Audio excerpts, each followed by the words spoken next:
ராங்கியம் அருள்மிகு அங்காள பரமேஸ்வரி ஸ்ரீ உரங்காப்புலி கருப்பண்ண சுவாமி கோயில் வரலாறு. மதுரையை ஆட்சி செய்த அரிமர்தன பாண்டியன் தனது குதிரைப்படையை பலப்படுத்த விரும்பினான். இதற்காக அரேபிய குதிரைகள் வாங்க முடிவு செய்தவன் மந்திரி வாத ஊரரை, பிற்காலத்தில் மாணிக்கவாசகர், நாகை கடற்கரைக்கு அனுப்பினான். நாகை நோக்கி பயணித்த வாத ஊரருக்கு திருப்பெருந்துறை ஆவுடையார் கோவில் எனும் ஊரில் காட்சி தந்தருளினார் சிவபெருமான். இந்த ஊரில் தனக்கு ஓர் ஆலயம் எழுப்புமாறும் பணித்தார். அதன்படியே ஆலயம் கட்டத் துவங்கினார் வாத ஊரர். குதிரைகள் வாங்க அவர் கொண்டு வந்த பொன் பொருள் அனைத்தும் ஆலயம் எழுப்புவதற்கு செலவாகி போனது. எனவே குதிரைகள் வாங்க வழியின்றி தவித்தார். வாத ஊரரின் இன்னலை தீர்க்க நினைத்த இறைவன் நரிகளை பரிகளாக்கி, பரினா குதிரை, வாத ஊரரின் வடிவில் தாமே சென்று பாண்டிய மன்னனிடம் ஒப்படைத்தார். அன்று இரவே குதிரைகள் மீண்டும் நரிகளாகி ஓட கோபம் கொண்ட மன்னன் வாத ஊரரை தண்டிக்க முற்பட்டான். அப்போது சிவபெருமான் அனைத்தும் தமது திருவிளையாடலே என்பதை உணர்த்த மன்னன் மெய் சிலிர்த்தான். திருப்பெருந்துறைக்கு ஓடோடி வந்து வாத ஊரரால் துவங்கப்பட்ட ஆலய பணிகளை பூர்த்தி செய்து முழுமையாக கட்டி முடித்தான். புதுக்கோட்டை மாவட்டம் திருமயத்துக்கு மேற்கே சுமார் 12 கிலோமீட்டர் தொலைவில் உள்ளது ராங்கியம். அந்த காலத்தில் ராஜசிங்க மங்கலம் எனப்பட்டது இந்த ஊர். நரிகளை பரிகளாக்கி மதுரை நோக்கி வந்த சிவபெருமான் அந்தி பொழுதில் இந்த ஊருக்கு வந்தார். ஊருக்கு கிழக்கு எல்லையில் இருந்த புளிய மரத்தடியில் குதிரைகளை நிறுத்திவிட்டு அப்படியே தூங்கி போனார். இரவில் புளிய மர இலைகள் மூடிக்கொள்வது வழக்கம். இதையே சிலர் புளிய மரம் தூங்குகிறது என்பர். ஆனால் நித்திரை கொண்டிருப்பது சிவபெருமான் என்று தெரிந்ததும் இரவு முழுவதும் புளிய மரத்தின் இலைகள் விழித்திருந்தனவாம். விடிந்ததும் புளிய மரத்தின் செயலால் மகிழ்ந்த சிவனார், என்னை வழிபடுகிறவர்கள் இனி உன்னையும் வழிபடுவர் என்று கூறி சென்றார். காலங்கள் ஓடின. ஒரு நாள் ராஜசிங்க மங்கலத்திலிருந்து வேட்டைக்கு கிளம்பிய வேடர்கள் சிலர் முயல் ஒன்றை துரத்தினர். அந்த முயல் சிவனாருக்காக விழித்திருந்த புளிய மரத்தடியில் ஈச்சம்புதருக்குள் நுழைந்து பதுங்கியது. ஈச்சம்புதரை நோக்கி தங்களது ஈட்டிகளை வீசி எறிந்தனர் வேடர்கள். ஆனால் முயல் சிக்கவில்லை. புதருக்குள் புகுந்த முயல் எங்கே போயிருக்கும் என்று குழம்பிய வேடர்கள் அருகில் வந்து புதரை விலக்கி பார்த்தனர். உள்ளே சுயம்புவாக முளைத்த ஒரு சிவலிங்கம். வேடர்களின் ஈட்டிகள் பட்டதால் லிங்கத் திருமேனியில் இரத்தம் கசிந்ததாம். இதை கண்டு காத்து கருப்புவின் வேலையாக இருக்குமோ என்று நினைத்த வேடர்கள் சிவலிங்கத்தை அப்படியே விட்டு சென்றனர். சிறிது நேரத்தில் அந்த ஊரைச் சேர்ந்த முத்து வீரப்பர் என்பவர் அங்கு வந்தார். அப்போது புளிய மரத்து நிழலில் வயோதிக சந்நியாசி ஒருவர் அமர்ந்திருந்தார். அவர், களைப்பாக இருக்கிறது, இங்கு சிறிது இளைப்பாரி விட்டு செல்லலாம் என்றால் தலை வைத்து படுக்க தோதான இடம் இல்லை. எனவே சிறிது நேரம் உங்கள் மடியில் தலை வைத்து படுக்கட்டுமா என்று முத்து வீரப்பரிடம் கேட்டார். சந்நியாசியின் மீது இறக்கப்பட்ட முத்து வீரப்பர் புளிய மரத்தடியில் அமர்ந்தார். அவரின் மடியில் தலை வைத்து படுத்த சந்நியாசி உறக்கத்தில் ஆழ்ந்தார். மதியம் கடந்து மாலை பொழுது துவங்கியது. சந்நியாசி எழவில்லை. அதுவரை பொறுமையுடன் இருந்த முத்து வீரப்பர் சந்நியாசியின் தலையை மெல்ல நகர்த்தி அவரை தரையில் கிடத்திவிட்டு வீட்டுக்கு கிளம்பினார். இரவு முத்து வீரப்பரது கனவில் வயோதிக சந்நியாசி கோலத்தில் தோன்றிய ஈசன் நரிகளை பரிகளாக்கியது முதல் ஈச்சம்புதரில் சுயம்புவாக தோன்றியது வரை அனைத்தையும் தெரிவித்தார். அத்துடன் புளிய மரத்தடியில் கருப்பனின் அவதாரமாக குடிகொண்டிருக்கிறேன். என்னை வழிபட்டால் இந்த ஊர் மக்களுக்கு எந்த தீங்கும் வராமல் காப்பேன் என்று அருளினார். மெய் சிலிர்த்த முத்து வீரப்பர், சந்நியாசியாக வந்தது தாங்கள் என்பதை அறியாமல் பாவம் செய்து விட்டேனே, என்னை மன்னியுங்கள் என்று புலம்பினார். அதற்கு பயம் வேண்டாம், உமது பொறுமையை சோதிக்கவே அப்படி செய்தேன். பொறுமையின்றி செயல்பட்டதால் பெரிய தண்டனை எதுவும் இல்லை. இனி உமது வழி வரும் வாரிசுகளுக்கு முதலில் பெண் குழந்தைகளாகவே பிறக்கும்.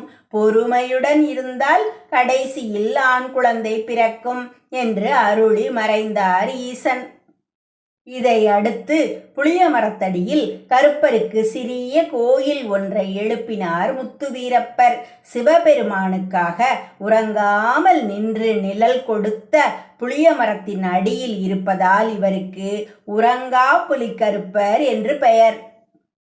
சந்நிதியில் இவருக்கு பின்னால் ஸ்ரீ ஆஞ்சநேயர் சிற்பமும் உள்ளது. அதேபோல் கோயிலின் முகப்பு கோபுரத்தின் இருபுறமும் பிரம்மாண்டமான ஆஞ்சநேயர் சிலைகளை காணலாம். இதனால் உறங்காப்புலிக்கருப்பர் இங்கு சிவவிஷ்ணு வடிவமாக இருப்பதாக சொல்கின்றனர். ராமபிரான் இலங்கை செல்லும்போது ஒரு நாள் இரவு இதே புளிய மரத்தடியில் தங்கினாராம். அப்போதும் புளியமரம் உறங்காமல் நின்றதாம். இதையடுத்தே இங்கு உறங்காப்புலிக்கருப்பருக்கு ஆலயம் தோன்றியது என்பவர்களும் உண்டு. புளியமரத்தின் அருகில் கிழக்கு நோக்கி உள்ளது உறங்காப்புலிக்கருப்பரது சந்நிதி. வழக்கத்துக்கு மாறாக இங்கு அமர்ந்த கோலத்தில் காட்சி தருகிறார் உறங்காப்புலிக்கருப்பர். இவரின் இடப்பக்கத்தில் சின்ன கருப்பர். இந்த சந்நிதிக்கு அருகில் உள்ள கொட்டகையில் வீர ஆஞ்சநேயர், இருளப்பசாமி, பெரிய கருப்பர், வீரப்ப பூசாரி, முத்துப்பேச்சி ஆகியோர் வடக்கு நோக்கி நிற்கின்றனர். இதன் இலைகள் இரவில் மூடுவது இல்லையாம். மரத்தடியில் அமர்ந்த நிலையில் முத்துவீரப்பர் சிலை. இவரை வணங்கிவிட்டு பிரகாரம் வந்தால் தனித்தனி கருவறைகள் வடக்கு நோக்கிய நிலையில் ராக்காயி அம்மனும் கையில் குழந்தையுடன் கிழக்கு நோக்கி ஏகாத்தம்மனும் நிற்கின்றனர். இந்த பகுதியில் உள்ள நகரத்தார் தங்களது வீடுகளில் சிறு வயது பெண்கள் மற்றும் கர்ப்பிணி பெண்கள் ஆகியோர் இறந்தால் அவர்களின் ஆன்மா ஏகாத்தம்மனிடம் சேர்வதாக ஒரு நம்பிக்கை. மரணம் நிகழ்ந்து ஓராண்டு முடிந்ததும் ஏகாத்தம்மனுக்கு பட்டுப்புடவை வைத்தும் மாங்கல்யம் அளித்தும் வழிபடுகின்றனர். மேலும் பெட்டை கோழியை பலியிட்டு குழம்பு வைத்து ஏகாத்தம்மனுக்கு படையல் இடவும் செய்கின்றனர். உறங்காப்புலிக்கருப்பர் சந்நிதிக்கு நேர் பின்பகுதியில் சிவபெருமான் நரிகளை பரிகளாக்கியதை நினைவூட்டும் விதம் குதிரை சிலை ஒன்று உள்ளது. இதை அடுத்து வடக்கு நோக்கி அமர்ந்திருக்கும் சப்த கன்னிகளது சந்நிதி. இங்கு கருப்பராக அவதாரம் எடுத்து நிற்பது சிவனார் என்பதால் சக்தியும் அங்காள பரமேஸ்வரியாக காட்சி தருகிறாள். கருப்பர் சந்நிதிக்கு அடுத்து அம்மனின் கருவறை உள்ளது. சந்நிதியை வலம் வரும்போது இடப்பக்கத்திலும் 2 பனைமரங்கள். இவற்றின் அடியில் பனையடி கருப்பர் வீற்றிருக்கிறார். முற்காலத்தில் இந்த இடத்தில் ஒரே ஒரு பனைமரமே இருந்ததாம். பின்னர் அதிலிருந்து விழுந்த விதையின் மூலம் 2 மரங்கள் முளைத்தனவாம். ஒன்று கனி கொடுக்காத ஆண் பனை, மற்றொன்று பலன் கொடுக்கும் பெண் பனை. அங்காள பரமேஸ்வரிக்கு எதிரே உள்ள மண்டபத்தில் தெற்கு நோக்கி நிற்கிறார் அகோர வீரபத்திரர். அடுத்த காடேரி, மகாகாளி, சடைமுனியாண்டி, ஆதிசேஷன் ஆகியோர் சித்தப்பிரமையால் பாதிப்புற்றோர் செவ்வாய்க்கிழமைகளில் இங்கு வந்து காடேரிக்கும் மகாகாளிக்கும் கிடா பலி கொடுத்து அப்பம் சுட்டு படையலிட்டு வழிபட்டால் நலம் பெறுவர் என்பது நம்பிக்கை. கோயிலின் மைய மண்டபத்துக்கு வெளியே திறந்த வெளியில் பிரம்மாண்டமான 2 குதிரைகள் நிற்கின்றன. கோயிலுக்கு வெளியே வடக்கில் முன்னோடியும் சப்பானியும் சந்நிதி கொண்டிருக்கிறார்கள். கருப்பரின் காவல் தெய்வங்களான இவர்கள் தவறு செய்தவர்களை மன்னிக்க மாட்டார்களாம். கோயிலை ஒட்டி நந்தவனம். இதன் நடுவே அரிவாள் வடிவமாக நிற்கிறார் மாசான கருப்பர். கருப்பருக்கு இங்கு உயிர் பலி பூசை உண்டு. ஆடி மாதத்தில் நகரத்தார் சமூகத்தினர் தங்களது பங்காளிகளுடன் வந்து கருப்பருக்கு கிடா வெட்டி பூஜை நடத்துகின்றனர். ஏவல், பில்லி சூனியம் மற்றும் காத்து கருப்பு ஆகியவற்றால் பாதிக்கப்பட்டோர் இங்கு வந்து சென்றால் நிச்சயம் பலன் உண்டு என்கின்றனர்.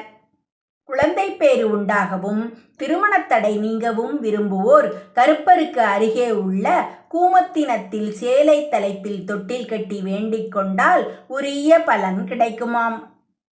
மாசி மகா சிவராத்திரியே இங்கு முக்கிய விழா. முதல் நாளன்று தட்சன் வதத்தை கப்பரை விழாவாக கொண்டாடுகின்றனர். பச்சரிசி மாவில் தட்சனின் உருவம் செய்து முரத்தில் வைக்கிறார்கள். நள்ளிரவு 12 மணிக்கு மேல் சாமி அழைத்து அருள் வந்து ஆடும் வீரபத்திரர் சாமியாடி அருள்வாக்கு சொல்வார். பிறகு நந்தவனத்தில் உள்ள மாசான கருப்பர் சந்நிதிக்கு தட்சனை எடுத்துச் சென்று சம்ஹாரம் செய்வார். 2ஆம் நாள் சிவராத்திரி. 6 கால பூஜையும் களை கட்டும். அன்று மாலையில் அம்மனுக்கு திருவிளக்கு பூஜை நடைபெறும். 3ஆம் நாள் கருப்பருக்கு பூஜை வைத்து சாமி அழைப்பர். அப்போது கருப்பரடி கருப்பர் சாமியாடி அருள்வாக்கு சொல்வார். இரவு ரதத்தில் பாரி வேட்டைக்கு சென்று வரும் அங்காள பரமேஸ்வரி அம்மன் கோவிலை சுற்றி வந்து சந்நிதியை அடைவாள். 4ஆம் நாள் காலையிலிருந்தே கருப்பருக்கு கிடாவெட்டு பூஜைகள் அமர்க்களப்படும். அன்று மதியம் அன்னதானமும் நடைபெறும்.